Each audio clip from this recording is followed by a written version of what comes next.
નમસ્કાર, GS news 24/7 માં આપનું સ્વાગત છે। હવે જોઈએ આજના સમાચાર।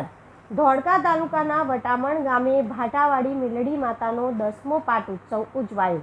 ધોળકા તાલુકાના વટામણ ગામના લોકોએ ભાટાવાડી માતાજીનો પાટ ઉત્સવ રાખ્યો હતો। તે દરમિયાન રાત્રિના ટાઈમે ડાકડમરૂનો પ્રોગ્રામ કર્યો હતો। આ ડાકડમરૂના કલાકાર વસંતબેન પટેલ તથા વટામણ ગામના આગેવાનો તથા ભાવિ ભક્તો મોટી સંખ્યામાં હાજર રહ્યા। ભાટાવાડા મેલડી માતાનો 10મો પાટ ઉત્સવ તેના બીજા દિવસે હવન હોમ કરાયો। ત્યારબાદ વટામણના ગામનો મહાપ્રસાદ રાખ્યો હતો। આજુબાજુના ગામના લોકો મોટી સંખ્યામાં મહાપ્રસાદ લેવા આવ્યા હતા। વટામણ ગામની ભાટાવાડી માતાના મેલડી રાજરાજેશ્વરી માતાજીના પાટ ઉત્સવની ધામધૂમથી ઉજવણી કરવામાં આવી હતી।